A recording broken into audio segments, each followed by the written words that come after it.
Hello, everybody, and even if you don't have a body, that's right, even the disembodied are welcome to the Integral Stage Author Series. I'm Layman Pascal. Today we're redoing an interview we already did that had some technical glitches.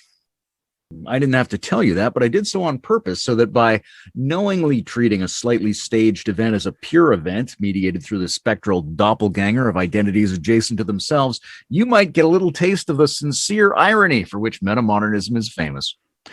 Our guest today is a leading voice in metamodern spirituality, which means at least, and among other things, taking seriously some stuff that we've already deconstructed or seen through, as well as reaching out for moral allies among the advanced outliers of philosophy, psychology, and literature.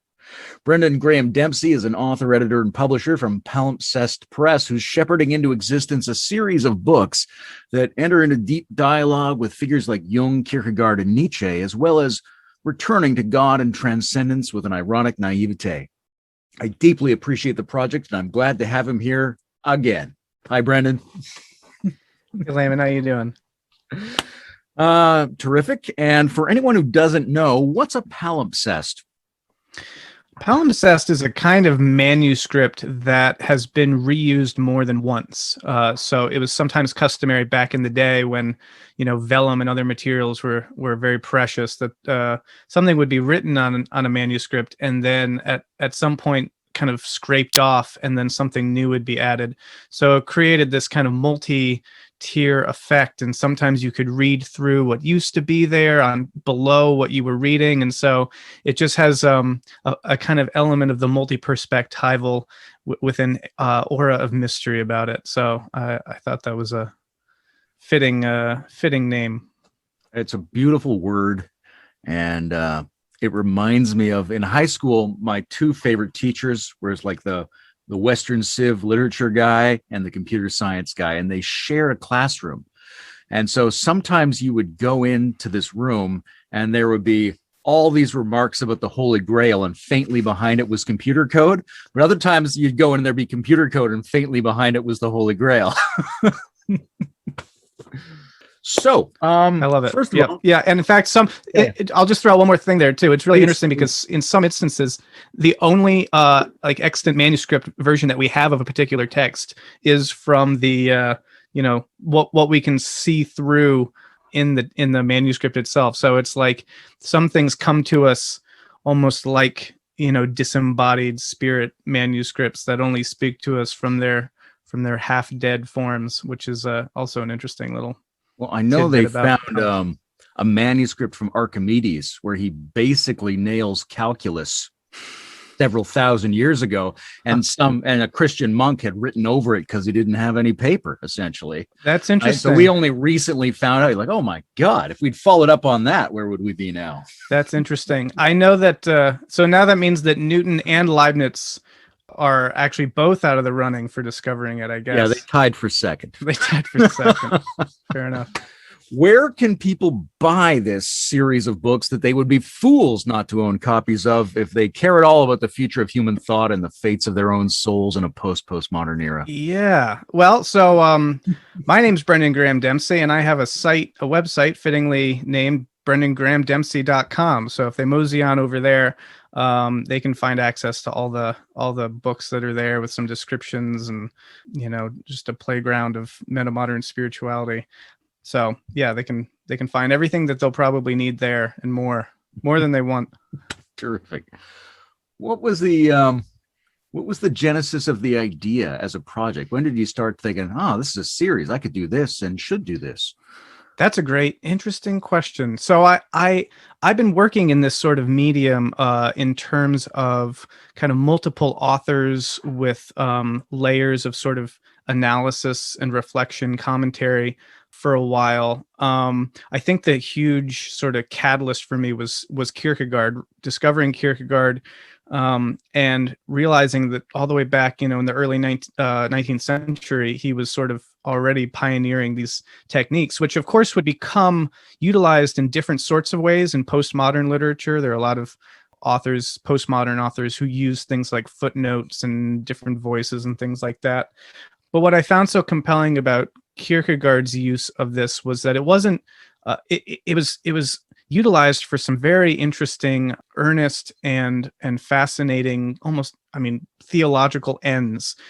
So it wasn't just sort of a gimmicky kind of technique to have these multiple authors and different voices and things. It was all very intentional for a particular, thing he was trying to do, a certain project. So when I discovered that kind of got me exploring those avenues. And one of the things that I found already very fascinating about Kierkegaard was the way that he was dealing with issues and ideas that would become very salient in metamodernity, specifically around issues of irony and reflection and immediacy.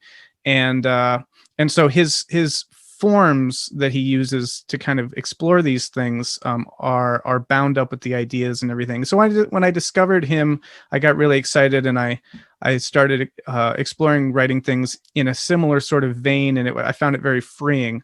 And I kind of wanted to take that into some new, areas, kind of some new horizons with seeing what could be possible there.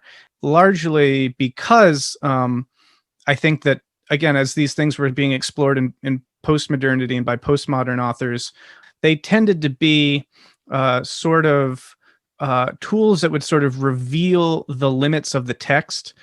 So there was a large part about it that was sort of like, look, we're deconstructing the text as we're writing it, and it's sort of undermining of these things. But even in Kierkegaard, you see him using it for a very different end, which is to sort of to construct and to edify, to engage the single individual as a reader and isolate them in unique ways. And I found that just a completely different end for why these things would be employed. So I found this interesting idea of sort of using postmodern literary techniques for sort of metamodern ends to be very compelling. So I was writing in that kind of vein for a while, some years, and it all actually kind of clicked in terms of making this particular series when after I'd read the Hansi book, Listening Society, because I'd been writing in this way for a while, and I'd been doing this sort of it was sort of funny to me, but also it was a terrible marketing idea in terms of trying to put out anything into the world, because I would write these long texts and these essays, and then I'd stash them in an appendix in like super tiny font into a book I'd already written. And so then I realized that, well, that's not the best way of getting this material in front of anyone. And when I read Hansi, he was already engaging in sort of metamodern pseudonymity, playing with identity, playing with the idea of the individual and the recognition of these different polyphonic ways that we are both kind of more than ourselves in terms of what our psyche is, in terms of all the voices that are in us, but also the ways in which we are kind of an imprint of our collective culture. And there are just many ways in which he was nailing all these things that were very germane to kind of things I was interested in. And this, of course, also coincided with a period where I was seeing how vibrant this metamodern community had kind of come to be, since I had been doing a lot of work in it years before. And it just kind of clicked that the stuff that I was wanting to do, there was a greater audience for, and that Hansi had already kind of primed people a little bit for it, because I would put these things, I'd share these things that I was writing, and people would be like, well, why not just write under your own name? And why not just do this? And what's going on? Why are you putting these things in a pen? And so, yeah, I found that there seemed to be people who were out there who were engaging these kinds of ideas under the label of metamodernism, which is something that I'd been working on in a slightly different way pre-Hansi. And so it all just kind of came together, and I thought, why don't I take these texts that I'm writing and that I plan to write and sort of reformulate them into this series. So rather than taking some of these essays and just stashing them in tiny fonted, multi-column text in an appendix of a book, I thought, well, this is all very germane to people who are exploring spirituality at the metamodern stage. And so since I did that, it's been a huge, I'm really glad I did, because I think people seem to be responding to it really, really well. And so I've been very happy about that. Yeah, I certainly enjoyed all the volumes, some more than others, but definitely had a great deal of pleasure with them. I was thinking while you were saying that the way Kierkegaard uses pseudonymous identities is very often to elicit an irreconcilability between these perspectives and to force an ironic relationship to identities in general as kind of a leaping off point to some kind of trans identity that he associates with faith. But that relies in him very often on these identities being hyper contradictory to each other, or at least actively disagreeing with each other, like the two authors of Either Or. Do you think of your pseudonymous identities as being roughly all on the same page, or do you think of them as providing strong contradictions to each other? Oh, well, that's great. So that's key to all this, is that I would say that they're not on the same page, but they're accretive in various ways. So, one of the things that is really at the fore of a lot of metamodernist and integral conversations is multiperspectivalism, different views, different lenses, and the different stages.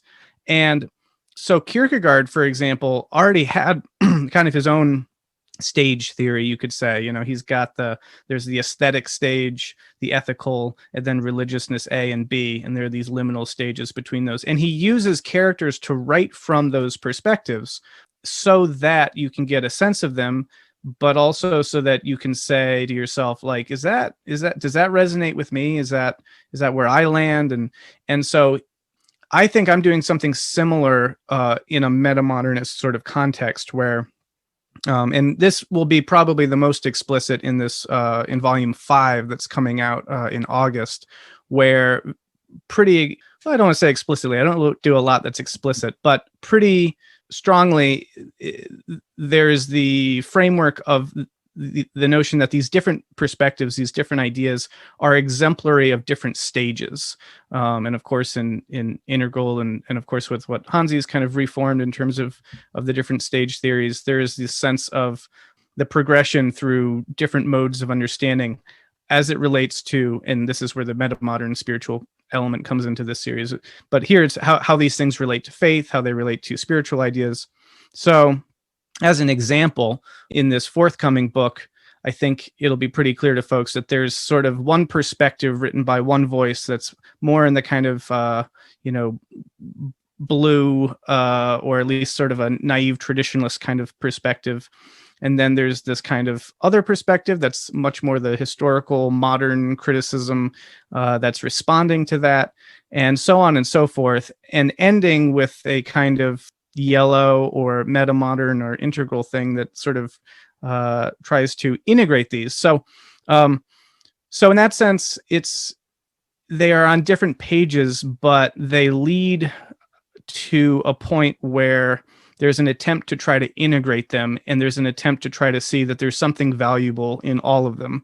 But it's also sort of this, not quite choose your own adventure, but this is kind of what Kierkegaard, how he employed it, where, you see something and you say, like, do I resonate with that? Is that what I want to be like? Is that where I am?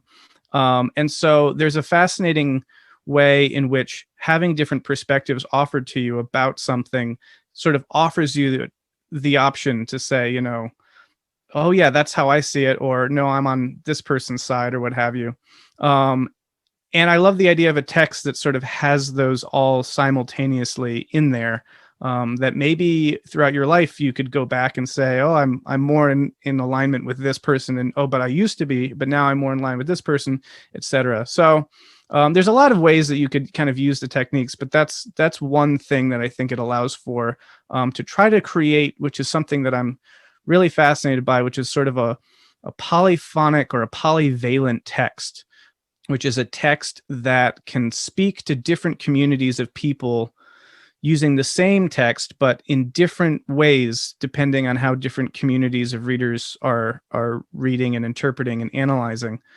And when I was studying the Bible, for example, that was one of the ideas. There was a scholar named Meyer Sternberg who had that notion about the Bible itself, in terms of why it's such a successful scripture. What is it about it? And there are certain kinds of canonical texts, whether it is the Bible or maybe it's Shakespeare.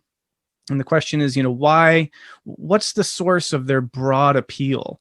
And you can kind of theorize about that. Is it a mixed bag, that there's something for everyone, or what have you? So I write one of the contributors to the Metamodern series writes about this in one of the essays in The Oil and the Lamp. It's the postscript. And to me, much of what I'm really trying to explore is the production of novel metamodern scriptural texts.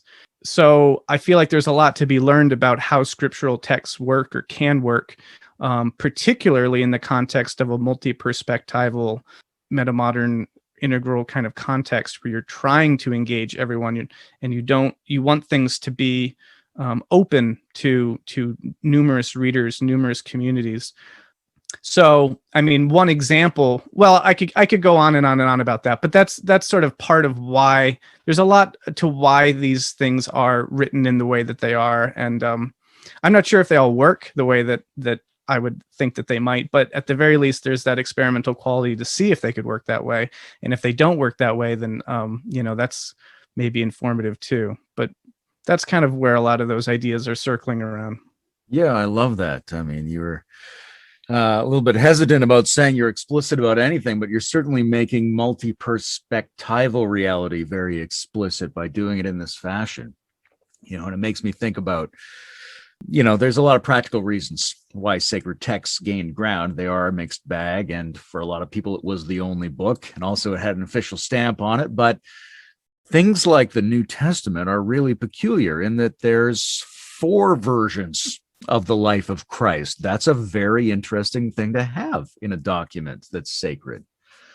And it would be amazing if, the great unwritten project from Ken Wilber would be reiterating his model at each of the stages that his model discerns.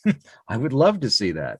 Makes me think of, I don't know if you've ever seen this, but there used to be like these kind of old albums that would, if you drop the needle, it would land on a different track. There were like interwoven tracks, and you could put the same record on and get a different record. Mm-hmm. Love that. Mm-hmm. And I had one other thing that it made me think of, which was, for years I hadn't voted, and I got this brochure from the Green Party, and I opened it up, and each page was, if you're a Green voter, here's why to vote for us. If you're a Liberal voter, if you're a Conservative voter, if you're a non-voter, here's why to vote for us. And I was like, this is the propaganda I've been waiting for. I am signing up. Yep.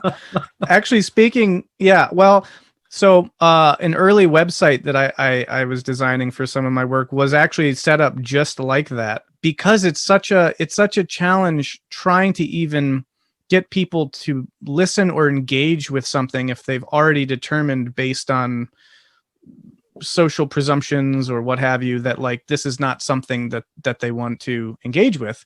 And so to try to, it's the thing about audiences, right, is that like you can simultaneously, by appealing to one audience, you're like alienating another. But if you're trying to do something not only perspectival, but maybe even something somewhat universal, you don't want to do that. And so you kind of need to say, hey, you over here, let me frame this in terms of why. So exactly what you were saying. And I tried to do a site like that, but I think that the internet could be a good way to kind of approach people in those ways. But yeah, it didn't necessarily do exactly what I wanted, but I think something like that is crucial. And there's a big sort of element to the kind of self-selection process for things. So the original way that the reason why I was storing so many of these texts in small, fonted appendices was because I was originally, my conception was sort of like something like this, like a study Bible, where, depending on what you want to use this for, you've got the text and it's big, but then you've got notes and they're smaller, and you do also have essays in the back. And, it's like, what are you going to use this document for? What are your intentions? What are your interests for it? Because that's going to preordain or prefigure how you're going to use the text. And so I was trying to write with that in mind. So I was writing with the main text very large, and then it's sort of like, for the self-selecting sort who are going to be the kinds of people who would want to read a long philosophical essay, we can stash this in the back because they'll find it there. And those people who don't want that sort of a thing, well, we don't want to put it up front so that they're going to get turned off from the text and just say, oh, this looks like it's too dense and philosophical, what have you.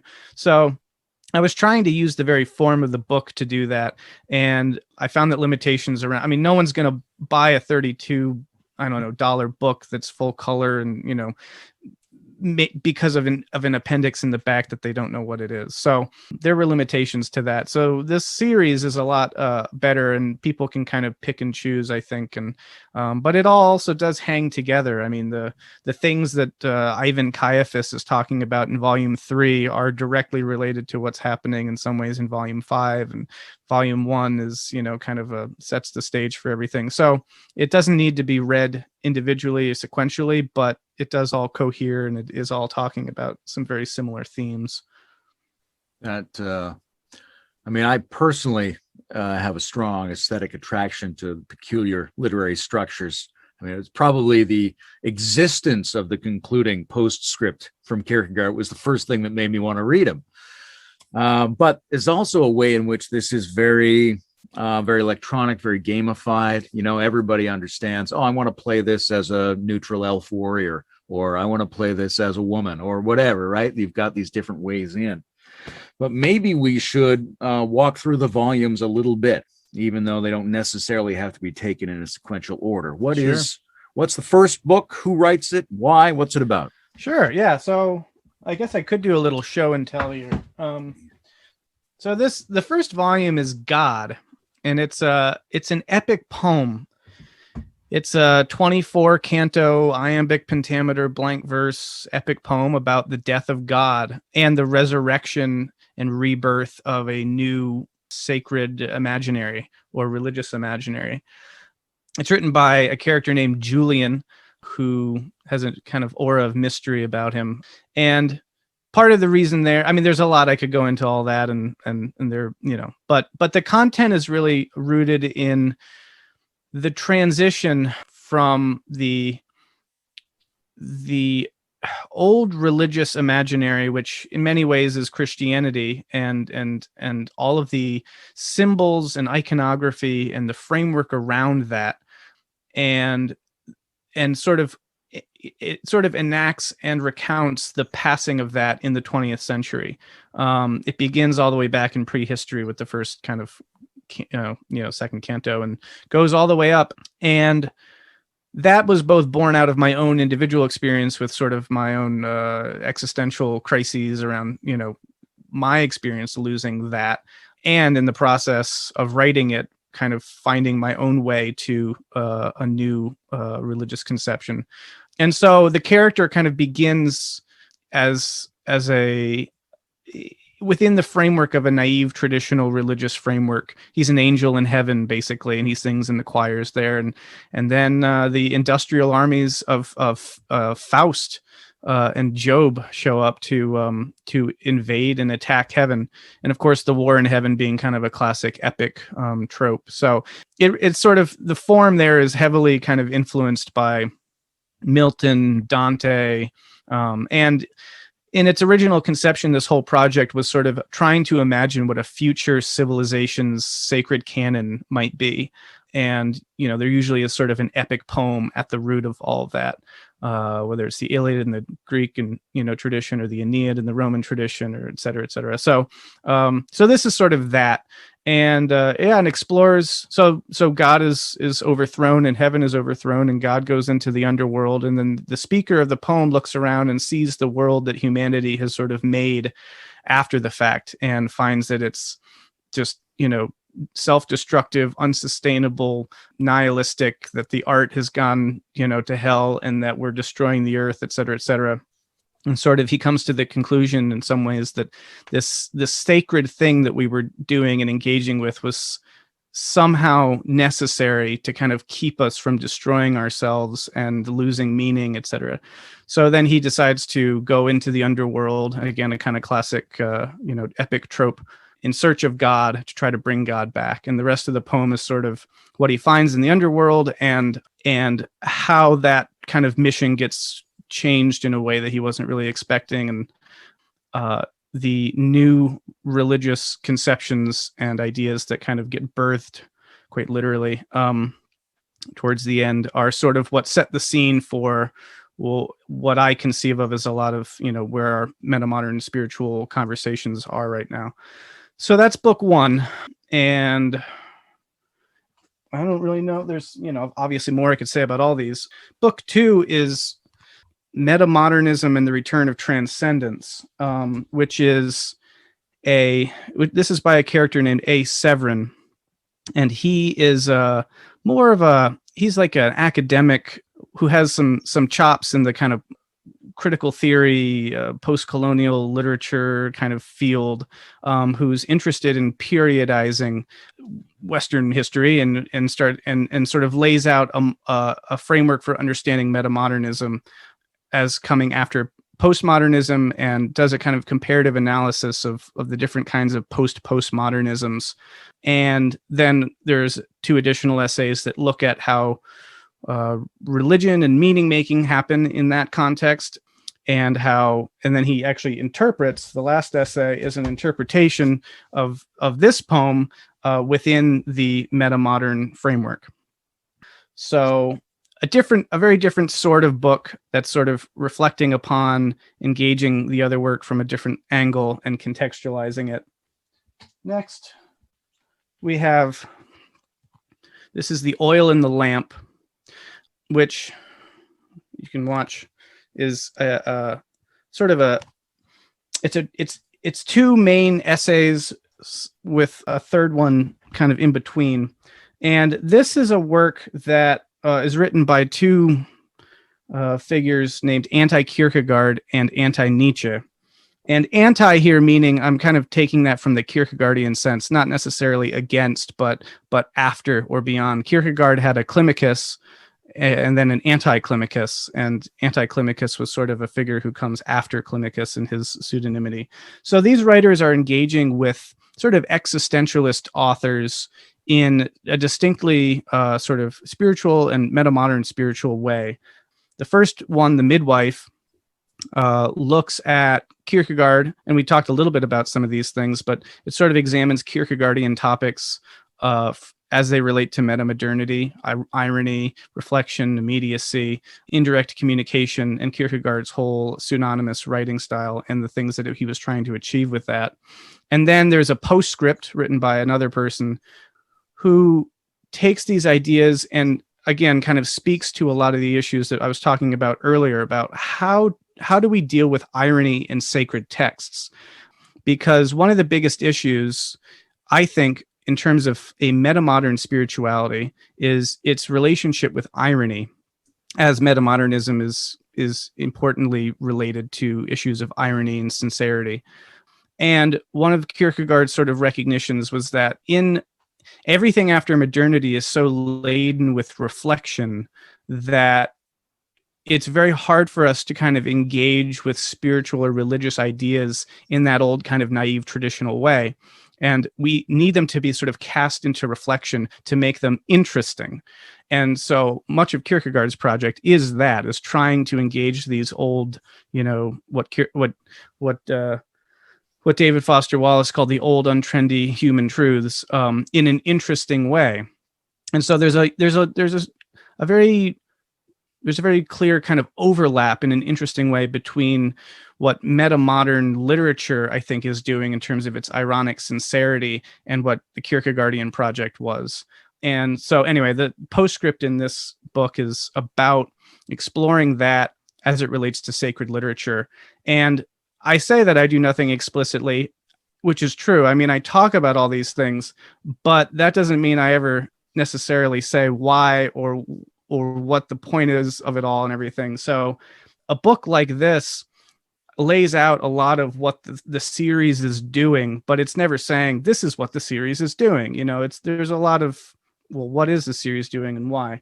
What does it mean to live in a world now where it's like the sacred texts, we can't quite engage with them in an immediate kind of fully naive sort of way. There's always this layer of not just reflection on top of it, but just, we're at a point in our civilization's development and probably our psychological and developmental, growth that we can't just read these things sort of, prima facie, like as they stand on the page. There needs to be something that we bring to them or interpret from them. And so do you think that's broadly true, or do you think that's true only of very refined, very informed people? Well, I think it's always been the case that there have been different reading communities some are reading it purely in a kind of naive, literal way, whatever that means, literal. That this is a broader topic, and then there's other people who are reading, more anagogically, or, and you can find those kinds of distinctions made all the way back. I think that what's kind of unique about our situation is that I think if you were to look at the numbers, just, if before it was the vast majority of people were just kind of reading it, literally, or without doing too much kind of hermeneutical leaps and whatnot. I think that that's not the case anymore. I think that to be living in modernity, or after, in some kind of modern context, means that it forces this sort of reappraisal, I think, with these religious texts, and in a way that I don't think was the case in the pre-modern world. And so I think that if you are seriously engaging with them, there's either a sort of very intentional avoidance of the modern thing, in which case you're kind of forced into a sort of fundamentalist approach, or there's some kind of reconciliation or adoption of modern ideas and frameworks that needs to happen, and whether that becomes sort of a liberal reading of something, or what, or maybe you just give up on it entirely. There are many ways that manifests, but I think that one of the things that this is sort of crucial right now, which is like it gets to the decline of religion generally, is what do we do about that?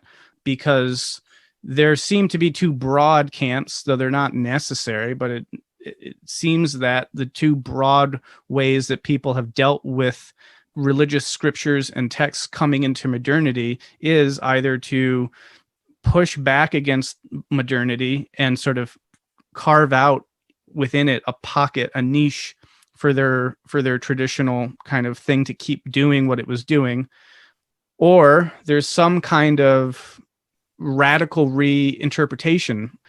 So, for example, one of the most recent, like Volume 5, which is coming out, is about the gospel. And actually, I'll get back to at some point that thing you said about the 4 different gospels, because I think that's really important. But so I was just rereading the entire New Testament and rereading all the gospels again, and I was really struck by how much of the gospels is demon exorcism.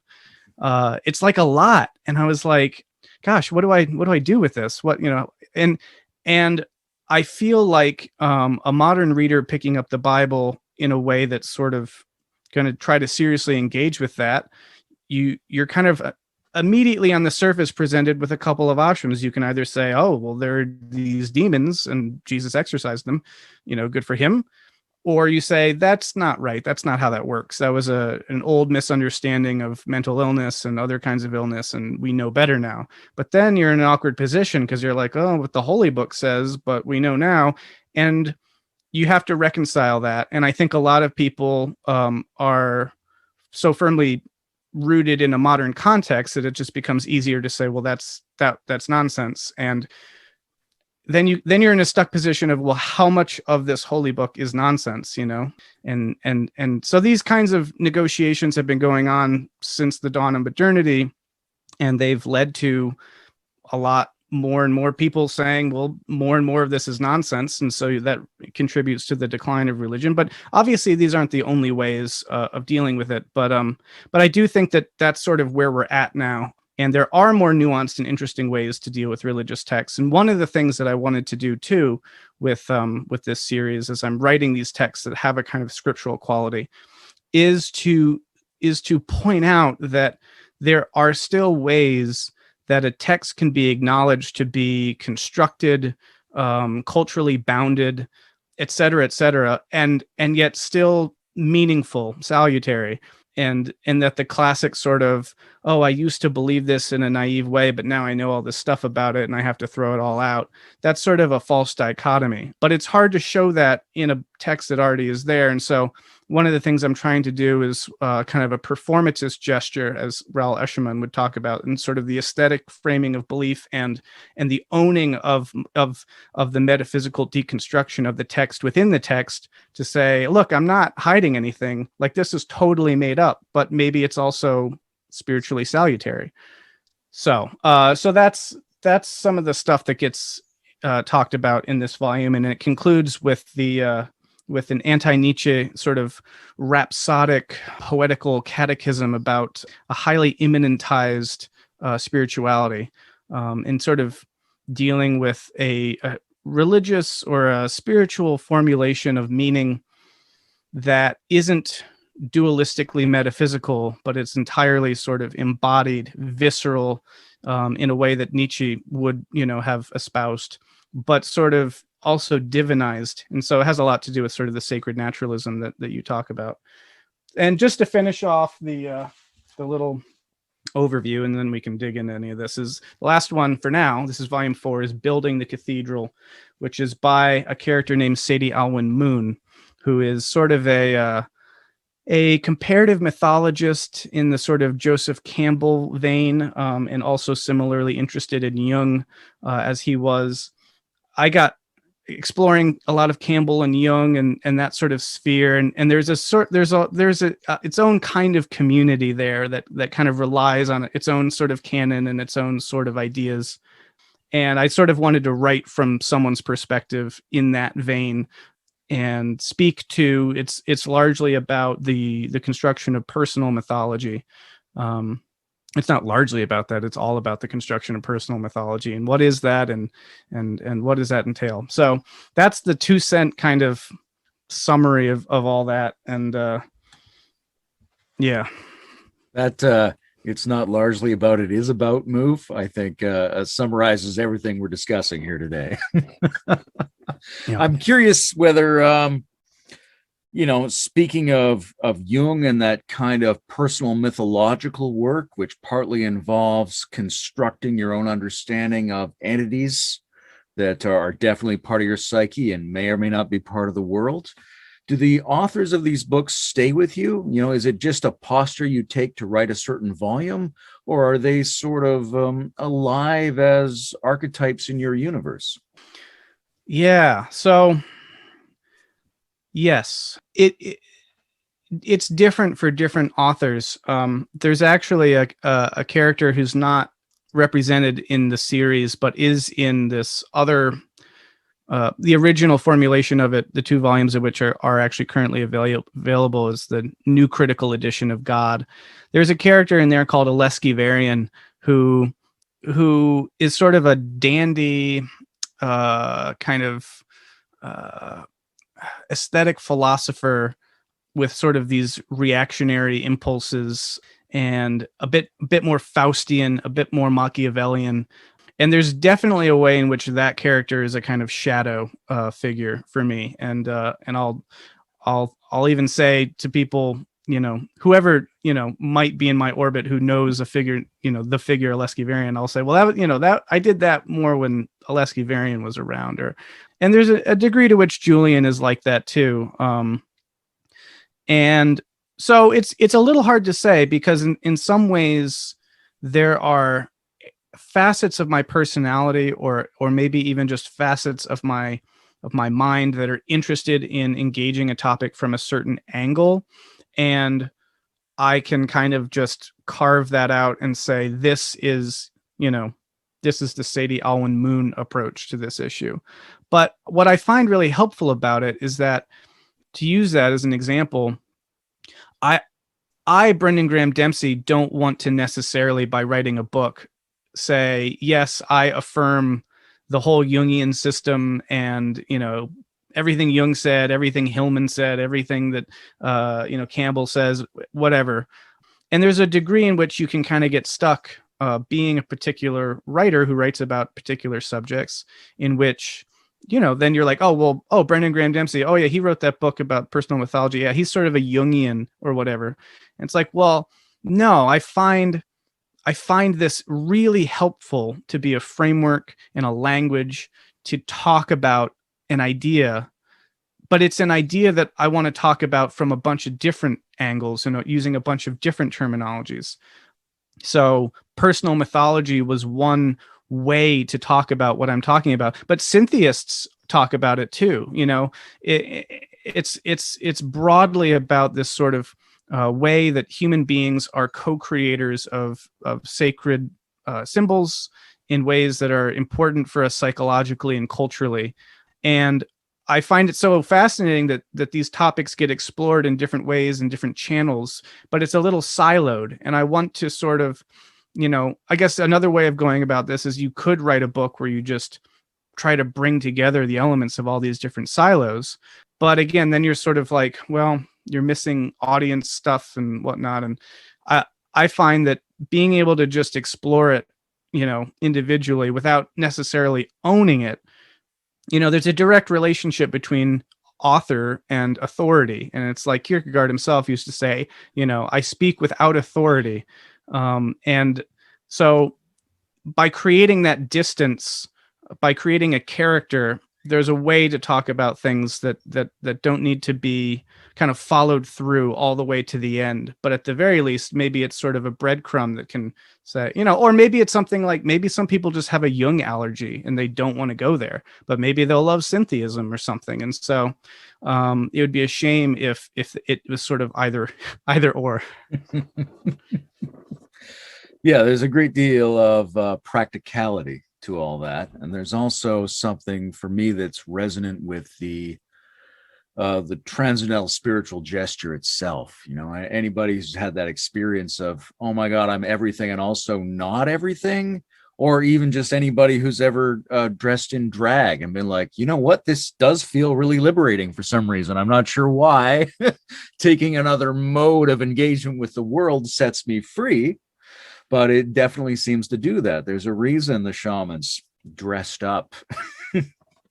Yeah, and I think it has to do with, a correlate to the metamodern notion of sincere irony is Vervaeke's notion of serious play. And I was going to ask if you listened. Have you heard the Elusive Eye series? Because Bruce Alderman wrangled me into doing a response to it, which we did the other day. But there's 2 episodes where they basically let Chris Mastropietro go on and on about Kierkegaard, and it's fantastic. Some of the best raving about Kierkegaard I've ever heard. Okay, that's good to know. No, I've seen. How would I say? I have not seen the series, but I'm aware of it. But I will, if there's any ravings about Kierkegaard, I definitely have to check those out. Yeah, they're in the last couple. It's like episodes 11 and 12 or 12 and 13, something like that. But I mean, I had to go through all of them to get ready to do this dialogical thing Bruce was setting up. And those were by far my favorite because, I really appreciate Vervaeke's work and I really appreciate Greg Henrique's. But in many ways, they're scientifically solidifying something that already seems obvious to me. Whereas when you start digging into Kierkegaard armed with that kind of new intelligence, it's like endlessly novel. Each thing is like, maybe I don't know that. That's incredible. Yeah, that's really cool. I mean, I think that serious play is a great way of getting at all these things. And I've heard Vervaeke talk about that. And actually in the Building the Cathedral book, there's a huge way, and I mean, again, this is like an example of how the Jung stuff comes in. It's like there's a way in which the play element brings out these, and again, how you interpret it, you could then interpret it in a Jungian way and say what the unconscious, but it certainly brings out something creative and it allows you to tap into things without the same kind of restraint. To kind of maintain, oh, well, I need to be this ego and I can't do that or whatever. But yeah, I mean, so my background is in, I got my master's in religion and the arts. So one of the most crucial ways, and this permeates everything that I write, is sort of how I rediscovered the importance of engaging spirituality and religion through the lens of aesthetics. And not just aesthetics in the sense of, art, but art in a deeper sense, art in terms of creation, production, performance, and which I think is a different sort of mode than I tended to assume is how you engage the religious. I thought it was, more propositional, more, well, this is the truth, and you embrace it, or you celebrate it, but it's not, it's fixed, and it's certainly not something you're going to be shifting or changing or affecting.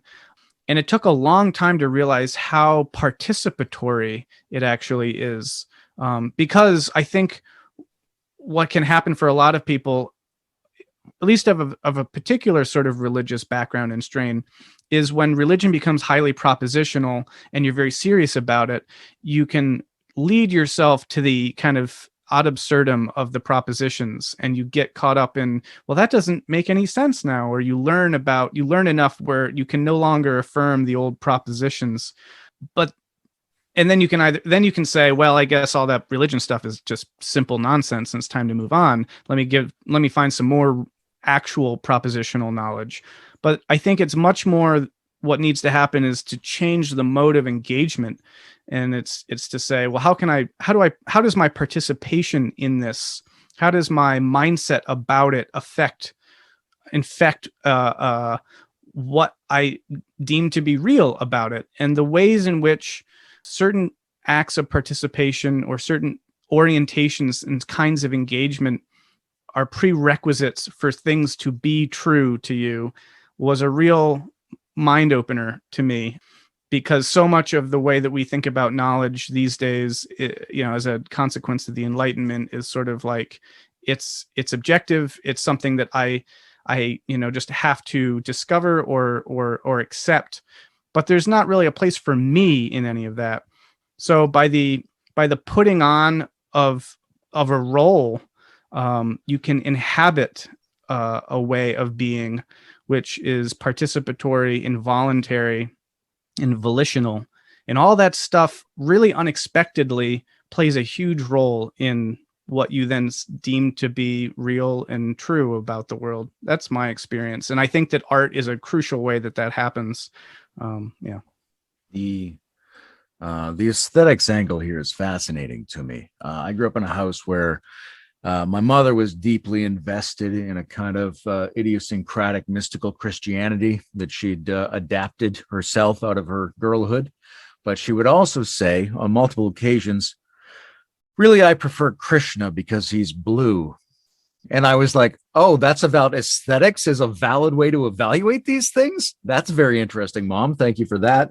So I've always been intrigued by that element. And then when I came across it in Nietzsche as him basically saying that, the transcendental dimension and the validity of the world is basically only justified in some modified aesthetic sense, that was really a way into Nietzsche for me. Mm-hmm. And speaking of Nietzsche and style and aesthetics, what is your take on what the Dionysian is?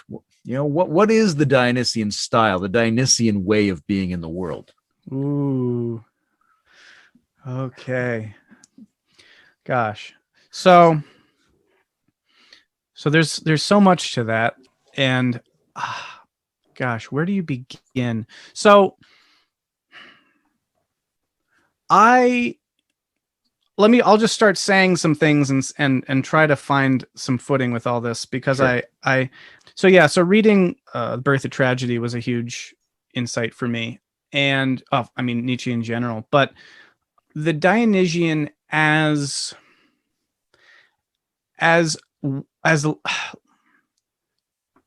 fully life affirming is, I think, a crucial component that really needed to click for me.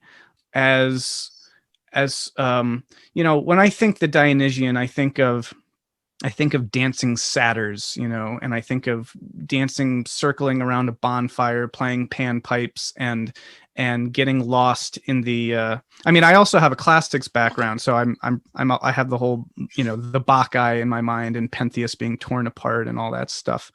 But of course, what Nietzsche kind of extracted from it all was just the chthonic, primordial, kind of chaotic mingling exuberance of life as it is in its energies and kind of unconstrained, explosive mystery. And then, of course, there's that Apollonian way that tries to kind of print upon that something like order that we can kind of get behind. And I think both of those are really valuable. Uh,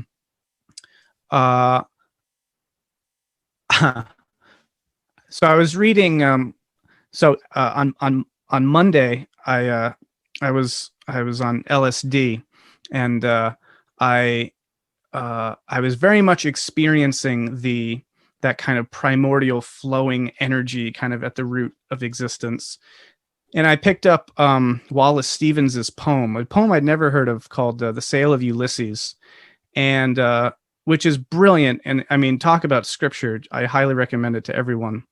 But he talks about, there are many amazing lines in there, but one of them is the joy of meaning and design. And that whole poem is sort of about the kind of inhuman, chaotic matrix that surrounds and grounds and frames the human life and all life, and the ways that human beings are also within that making meaning and engaging value in creation, and doing a thing that brings order out of chaos. And that's very much that Apollonian. And so the idea of the joy of order and design is sort of like the way in which the imposition of, or if not imposition, then at least discovery where it exists, of order and design, and the joy that can bring, I think is very much bound up with the Apollonian quality. And I think that there's so much about our meaning making that exists in that way. So one of the things that I kind of hit on with Nietzsche's kind of conceptions about the Dionysian and the Apollonian is how even though we very much should embrace the Dionysian, the Apollonian is the illusory ways that we need to kind of put that veil between us and it in order to experience those things like value and meaning and the hierarchy of values and joy and stuff like that. And I think that they do lead to different sorts of spiritual engagements. You know, looking at a beautiful statue of a god in its sublime grandeur, you know, you can get the sense of, sublimity and awe and wonder.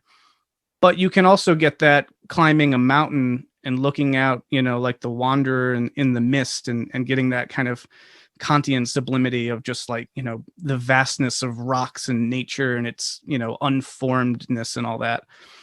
And those are two aesthetic kind of engagements that are radically different, and yet they both yield something of the sublime, something of the sacred, something awe-inspiring and wonderful.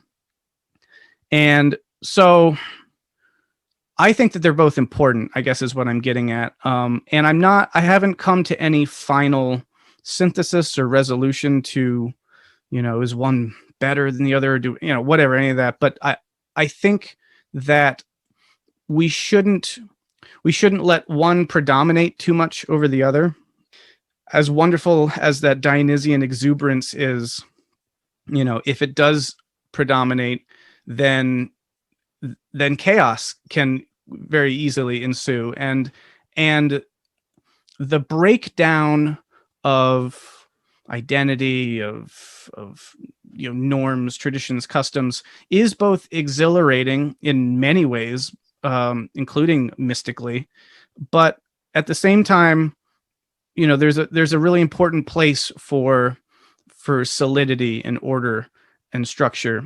And so within the context of all of that, I do see the Dionysian as sort of the playful, more trickster, more kind of, you know, it's not about kind of following the rules and the traditions and the customs. It's about upending them and exploring something that's beneath them all. But I think, again, in that Dionysian recognition, it's not something that you find there, and in the Wallace Stevens sense, what you find at the core of it all is not necessarily like the beatific vision. It's something actually rather monstrous and inhuman, and that doesn't make it bad or good. And in fact, it actually puts it beyond good and evil. So I think that you know, I wouldn't say that it's like we should be like deifying and this Dionysian thing in isolation, but I do see a great value in there being Dionysian sort of evolution and spur towards change, the dynamism, the breaking down of idols, which is what the Apollonian wants to kind of put up. And I see very much an element, I guess, maybe in what you're kind of contextualizing this all, or if you are, in terms of like styles and writing and things like that. I do think there is something Dionysian about this sort of ironic distancing, multiple voices, and the playfulness of it all, which, you know, is fighting against that kind of spirit of gravity, fighting against ossification, fighting against solidity, in the effort to kind of generate something fluid, dynamic, moving, energetic, because that is crucial. And I think right now it's crucial in a way, in a particularly urgent way, when, you know, as decadence sort of sets in, our institutions are responding to an old world that no longer exists, and our new ones coming in, and we need new things to channel, to, you know, efficaciously channel what is actually happening and going on. And so we need a little bit of philosophizing with a hammer. We need a little bit of some tricksters to kind of get us thinking in new ways and reimagining things that we thought were fixed and solid. So I don't know. That would be my attempt to answer that. But I mean, there's so much to say about the Dionysians. That's a great pass through the territory. I appreciate that. Makes me think about, you know, it's easy for us to think in terms of a dichotomy between structure and fluidity. But also, I think part of the metamodern move, and also part of what emerges out of contemporary complexity studies, is the notion of metastability and essentially a structured fluidity that's important here. Because I can imagine, well, how to say this.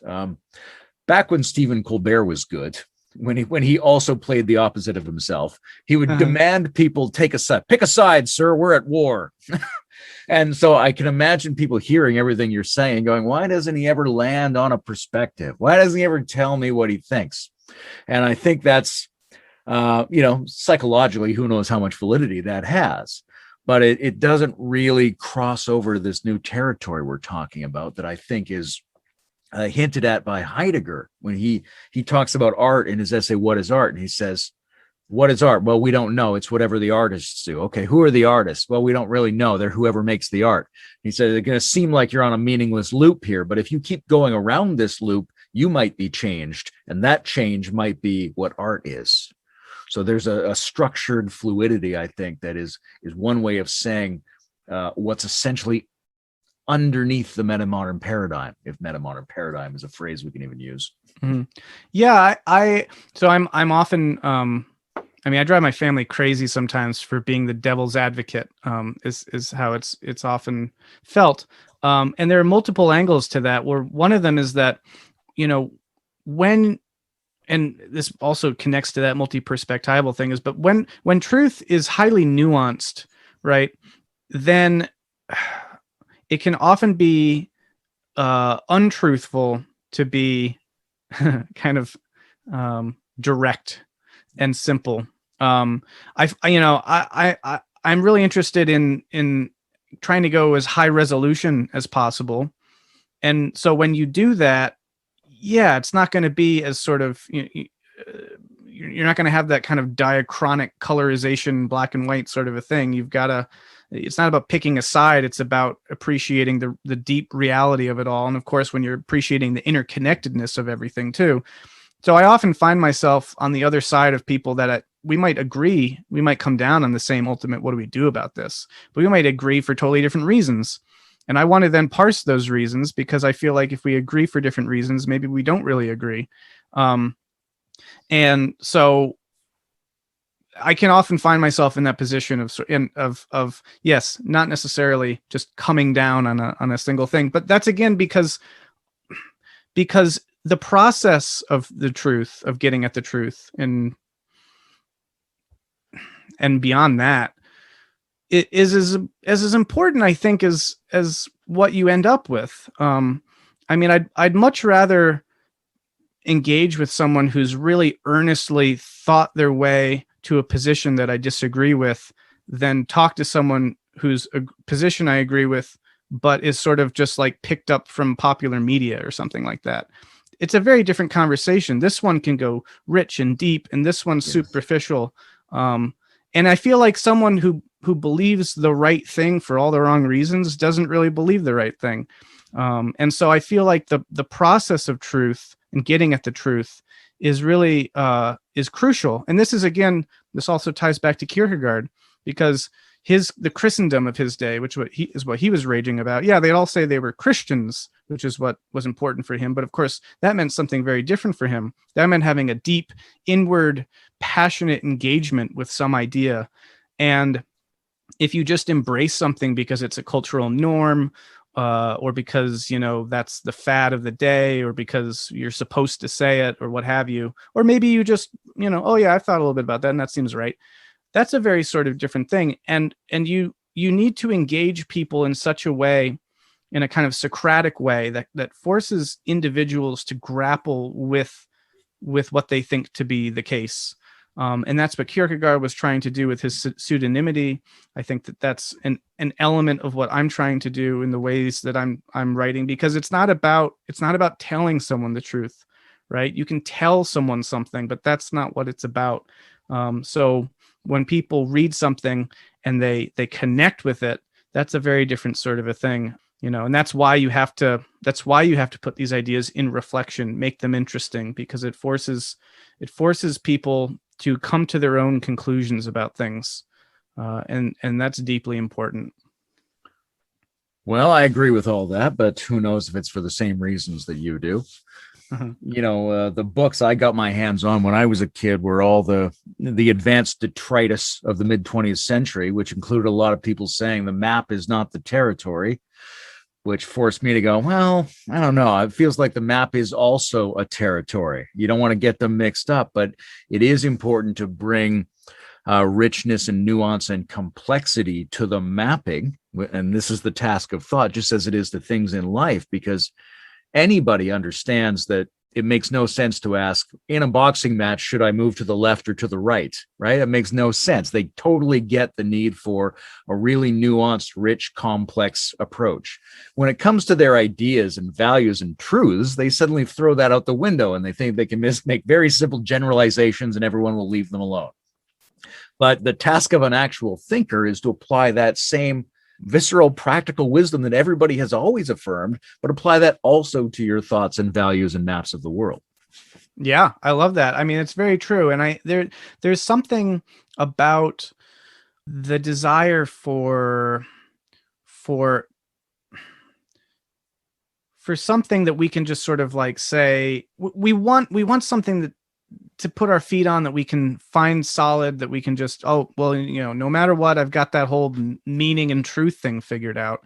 And I think it is a sort of challenging idea to think about these ultimate concerns as being fluid, as being something that we need to reorient ourselves in relation to, that as we change, we need to change our perspective on, or that our perspective simply is changed and now we need to reassess where we're at with these things.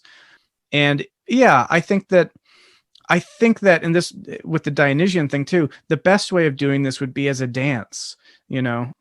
It's not that the earth is quaking under your feet and everything's falling out. It's that, well, maybe it is that, but then, you dance over the abysses and you play with it, not because it's not serious, it's deadly serious, quite literally, but it is that attitude and that sort of engagement is what's crucial, both because I think it'll get you to deeper and richer answers, but also because of the orientation that it gives you towards life, which is to say, if I go through life, as a dance, then that brings grace, nuance, being sensitive to the touch of things, to the feel of things, being aware, etc., and open. If I go through life with sort of a, here's my holy book and these are the answers, I'm just going to be like a block of ice, like a glacier, just sort of, and those are two modalities for life, I guess. For me, I guess if I just had to choose, I'd rather be a dancer than a glacier. That Tai Chi dancing Nietzschean approach to truths is very evocative and very straightforwardly superior to a lot of people. But there's also a lot of people throughout history, especially, who've said either I personally am not capable of that, or you guys are missing something that only comes from death clench, that's where the meaning is.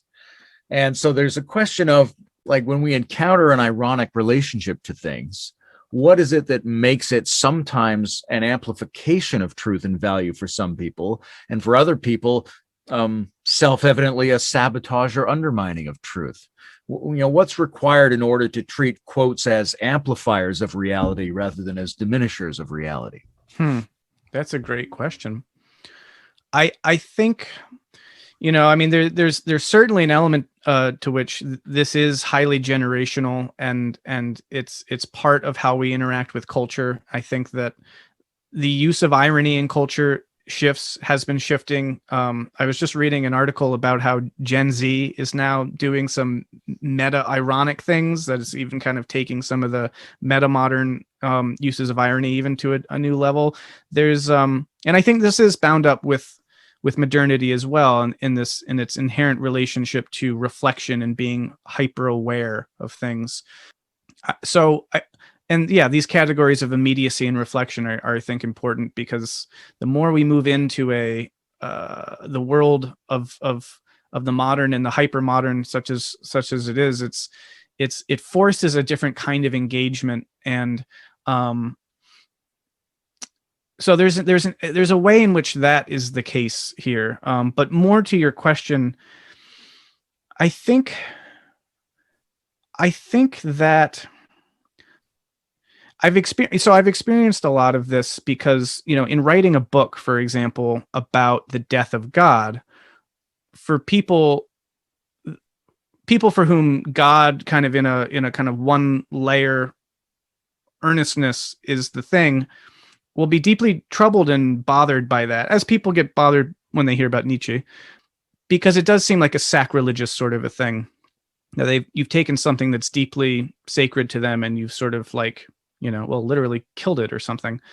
And I just feel very differently. I feel like that exploring those ideas opens up this profundity of richness, which arguably is even there in some of those other much earlier traditions. I mean, I think that you can find the profundity of the death of God in the crucifixion. I mean, it's right there. So it's almost sort of ironic how maybe even very traditional Christians could get upset by the idea of the death of God, because in some way, like, their whole religious conception is rooted in it. I think that when it comes to playing with these ideas, I'm sensitive to the idea that there is something unique about a fully earnest and naive, but I don't mean that pejoratively, but just fully earnest engagement with something. I mean, when I think about naivete, I think about not being self-aware of myself. And that lack of self-awareness sometimes is so wonderful. If there are moments in your life when, say, you're dancing, actually that maybe is a great example. Try to be hyper self-aware while you're dancing and see what happens. There needs to be a way in which you lose that to gain something really wonderful. And that's playing a musical instrument or what have you, there are many ways in which once the self-awareness kind of comes on, it's like, oh man, that sucks. And so I think that there are instances in which we want to kind of protect not being aware of those sorts of things. And when people kind of shove it in our face, it kind of, I don't know, might trigger something kind of instinctually, like an instinctual psychological negative reaction. But I'll have to think more about your question, because I think I'm kind of just starting to get to touch on it, but I don't have a good answer for it, really. There are different, I think, spiritual sensibilities too, where, and I don't pretend to be able to possess them all. I mean, by analogy, you could think about sexual proclivities and things like that. I don't understand what might arouse or excite someone else, but I also don't necessarily want to yuck their yum. And I don't think that necessarily them doing something that I don't get is like going to hurt or impinge upon what I want to do either. And yet I can't really explain, why things are so different for different people. And so I think it could just be as simple as certain people, they like their faith, give it to me, creeds and dogmas, and, save all your philosophizing and ironies and air quotes for your own metamodern nonsense. I don't know. Different truth fetishes. Yeah, right. Exactly. Yeah. Yeah. Well, yeah, that's an inquiry that'll be ongoing, but I love that you brought in the ways in which the sacralizing through undermining theme has played out, like in Christ or in Osiris. There's a lot of, hey, where did the god go? All throughout history. Mm-hmm. And it makes me think of Slavoj Žižek, who sometimes makes this joke about how I am an atheist, but I am a Christian atheist, because he really takes the figure of Jesus as sort of the seminal figure of atheism in a way, which is a fascinating approach. And it makes me think about, and this is going to be a weird segue, but it's going to come back to one of your books. The first time I ever encountered ideology, to pick up a Zizek theme, was in early high school. And I noticed that every teacher in every English class was telling me the same thing about poetry. They were all telling me I was supposed to just make a really vivid, engaging, personally resonant image with the smallest number of words possible. And I'm like, it just seemed like they were all downstream of Hemingway in the 20th century.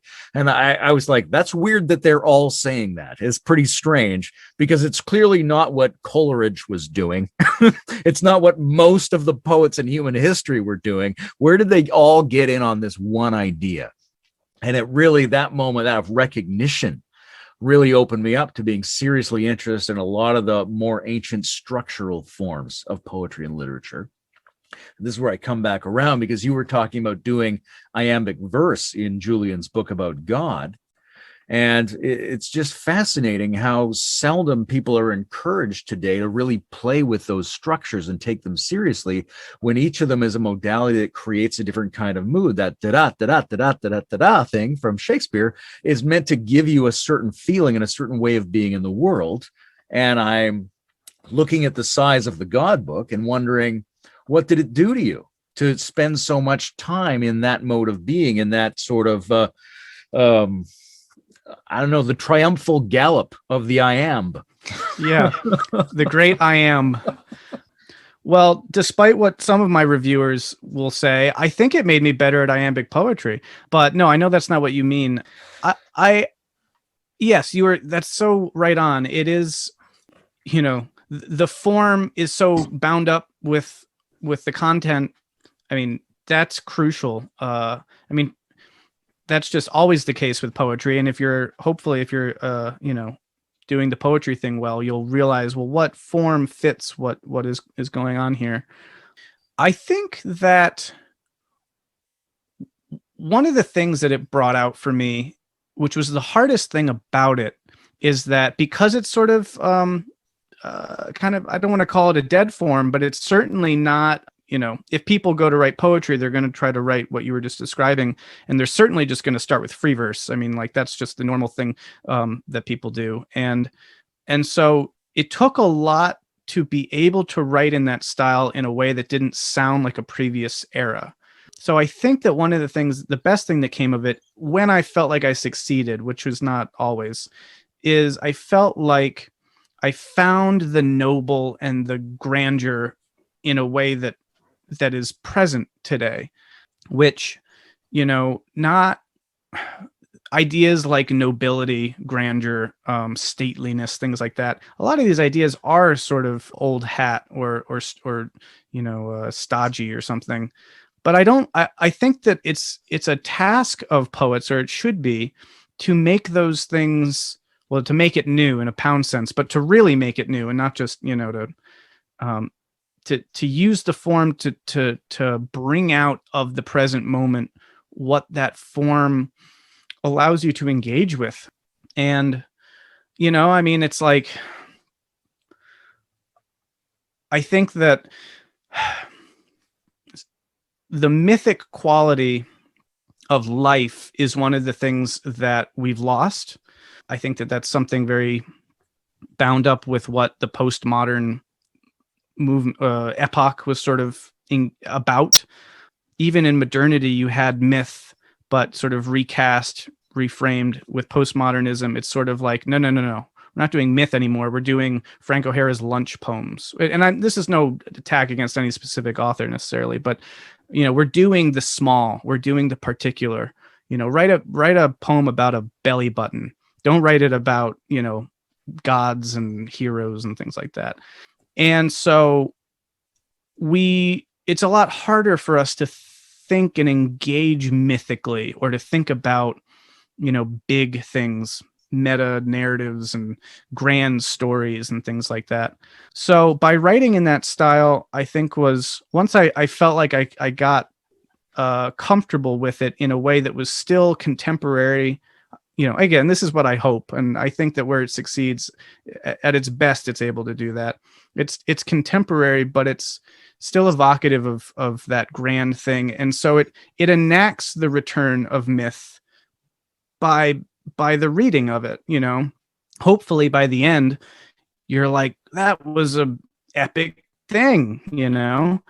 I think we get taste of that, like when we watch Lord of the Rings or something, or even the Star Wars movies. There's something about the epic and the saga that's still there, but it's highly visual and it's mostly in film. And there's just a different kind of taking that in when it's literary.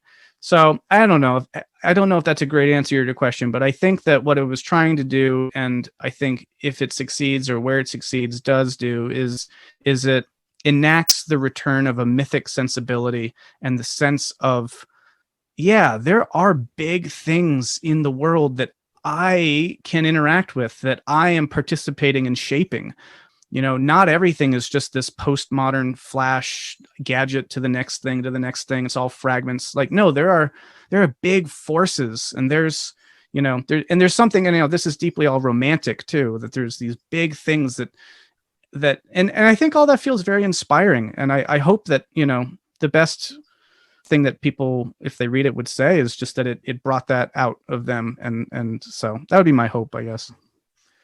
When you talk about the particular as sort of something that's amplified or emphasized in postmodern art, that comes along also in sort of the postmodern epoch with a real concern about backgrounds, biases, ideological embedding, and the planetary and the ecological essentially comes into consciousness at this point.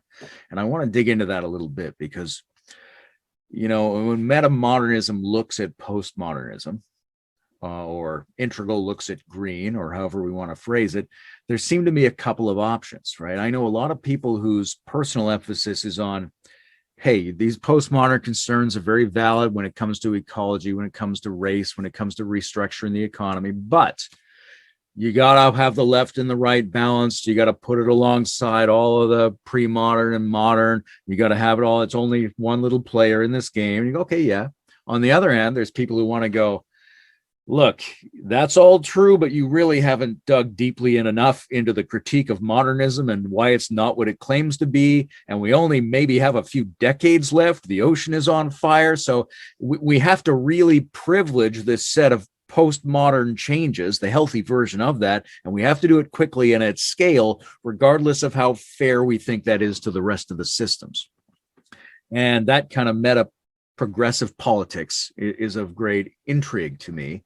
And I wonder what you think about, let's say, the duty of postmodernity toward postmodernity. How do we weigh it properly? How do we adjudicate between its healthy and its unhealthy versions? And should we be privileging it to some extent? You ask great questions, my friend. I love it. Okay, so one of the things that is so crucial to me in all of this and a big reason why I was attracted to metamodernism is because we're certainly in a moment now where there's a lot of critique of postmodernism out there.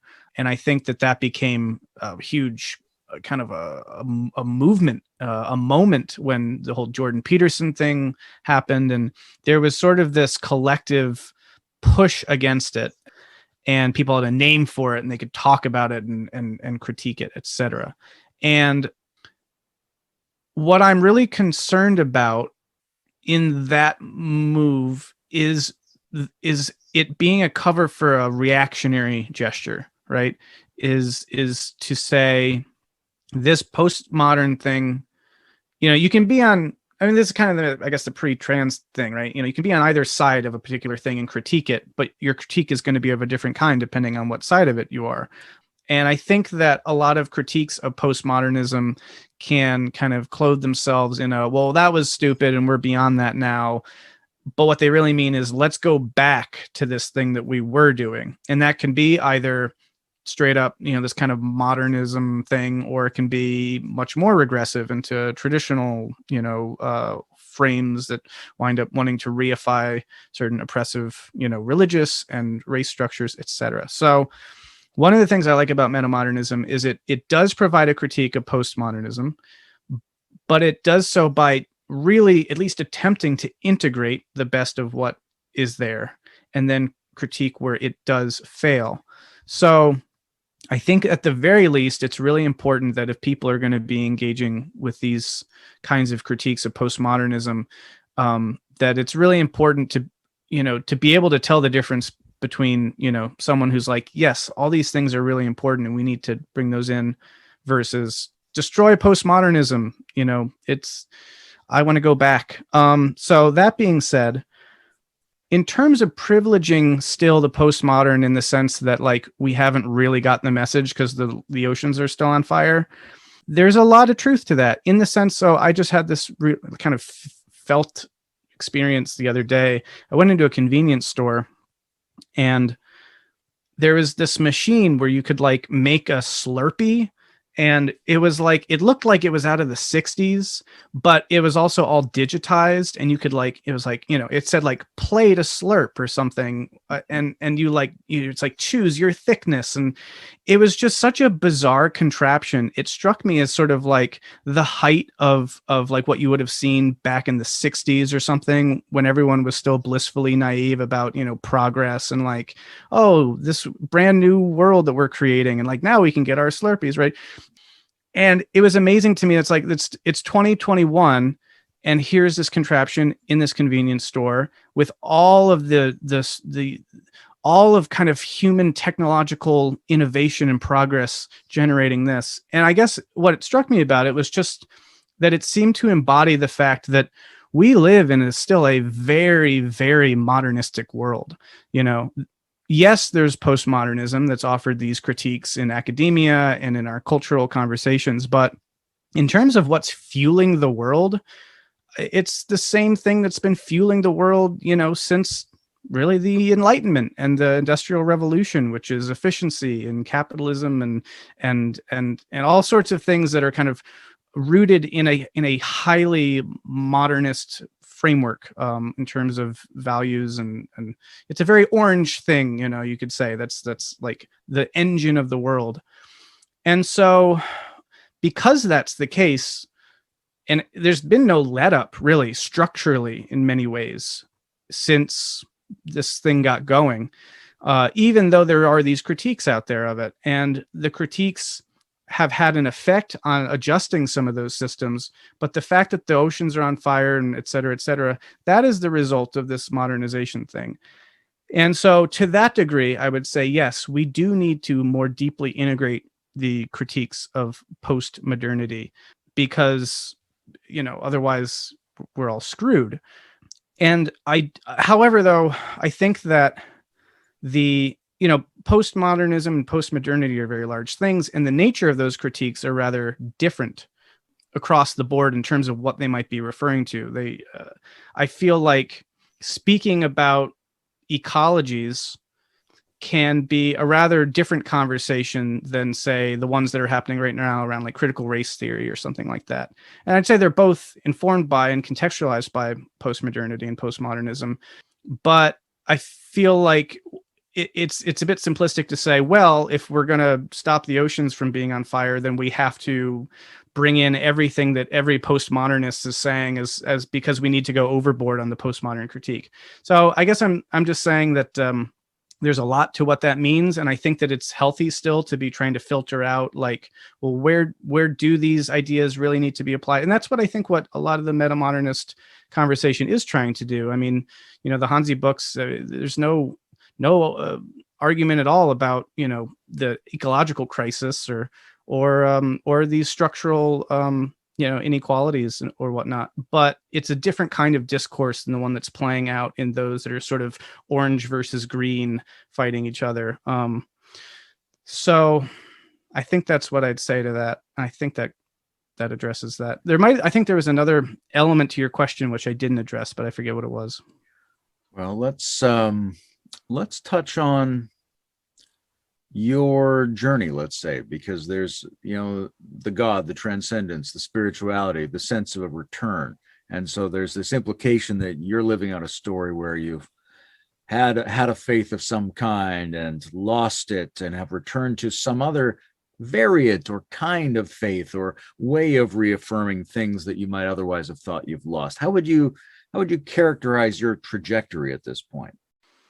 I mean, one of the things that I found so interesting about finding integral and finding these stage development theories is the way that there's kind of this notion that here's how human psychological development kind of unfolds. And, oh, look, maybe this is the way that kind of cultural development unfolds, or at the very least kind of looking for the ways in which that can often be the case. And that is my experience, essentially, is that I feel like one of the reasons why those things speak to me so much is because I can kind of see myself as having progressed through different elements of that. And so, yeah, I mean, it really was there very simply kind of when I was a kid, it was a very kind of blue or amber kind of traditional perspective. And because of my level of interest in those things actually led me to study it all. So then to kind of find this sort of rational scholarship, which is very orangey, kind of stuff that kind of disillusioned me of a lot of that blue thinking and kind of set me more in terms of kind of orange kind of perspective on the world and in a more kind of rational, materialistic, atheistic perspective.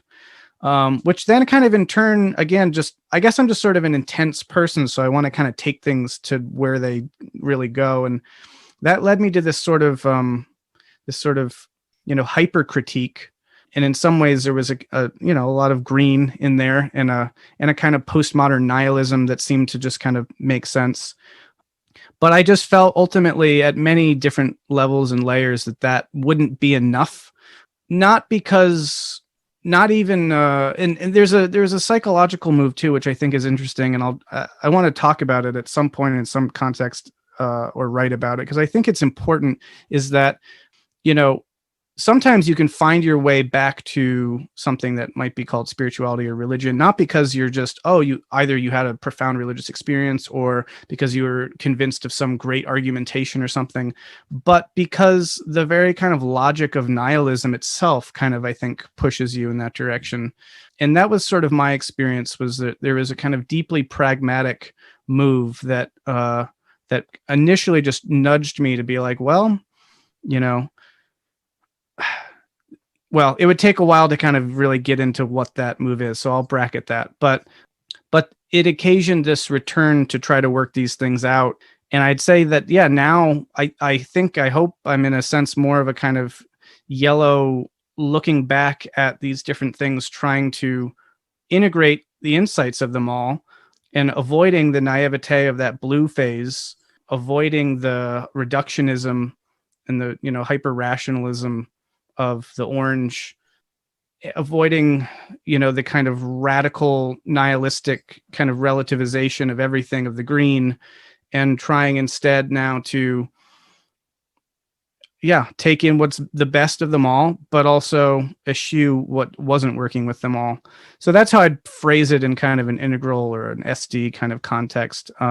Specifically, it was, evangelicalism to atheism, nihilism, and then kind of through art, kind of refinding my way back to these different ideas for psychological, aesthetic kinds of purposes initially, that then sort of got me on the path to regaining a sense of passion for the topics. And now the challenge and the task, the endeavor, as I feel it, in metamodern spirituality, is to try to articulate something that works there in that space. And I think that it's something that a lot of people intuit, or that they sense that there's they understand kind of what that is. But it hasn't really taken on some contours yet. And I feel like there's a lot of work to be done that could be really helpful to a lot of people, because all this is happening in the context more culturally of, the radical decrease in traditional religions and the increase of, spiritual but not religious people, people who identify with no religion, but do I identify with sort of, a passion for spirituality. And I feel like we're at this moment also where ideology is sort of creeping in as sort of a surrogate religion. Well, I mean, it has done that for a long time now, but ideology or certain kinds of new age thinking that can be really attractive, but ultimately probably aren't as salutary as maybe some other things might be, because there's just sort of this void there where that needs something to be, that needs people to speak to it. So that's where I kind of contextualize and position my work. And kind of the maybe absurd or ridiculous audacity of like writing scripture, or at least attempting to, comes in that context of serious play, of, of the irony, the ironized seriousness of engaging with spirituality, but also out of the really kind of pragmatic and in some ways kind of urgent need for there to be materials there for people. So that's kind of been my journey, and in a nutshell. I'd talk more about it, also relating it to these other things in the Future Faces of Spirit talk that I did on the Integral stage. So if people want more on that topic, there's more there. But yeah. Well, I think you're engaged in excellent work, because I think there are a lot of questions we need to know the answers to that are only going to be found in these territories. And so your personal thinking and experiencing, and the way you're starting to hold space socially for other people to engage these inquiries, and also obviously the work that you've done with the books, I think is tremendous and in the right direction. And I got partway through this discussion, I got the perverse idea to write a series of books under the pen name Brendan Graham Dempsey that would be like the reciprocal of yours. Yes. It's funny you say that, actually. I mean, I've thought at multiple points, I'm like, I wanted to write a book under the name Hansi Freinacht, who of course is, the Daniel Gortz and Emil Metamodern kind of figure. Because, I mean, not only does it fit in with all of it, but also in his own book, he says, I want to be used, I want to be taken and appropriated by the reader and everything. And it just seemed this juicy invitation. But yet, even someone as pseudonymously inclined as myself, and maybe even transgressively so, felt like, what are the boundaries here, between these sorts of things? And in terms of like appropriating other people's pseudonyms is an interesting idea. But anyway, yeah, I love the idea of it though. And, I guess it all depends on what you use. What is written under my name. I'm just be writing hardcore pornography. That's all. Yeah, that would blend pretty well with my oeuvre. Well, all right. This has been fantastic, Brendan. Yeah. Really enjoyed it, and looking forward to talking with you again. Thanks, man. I really appreciate it. And yeah, I love talking with you, and we'll speak very soon.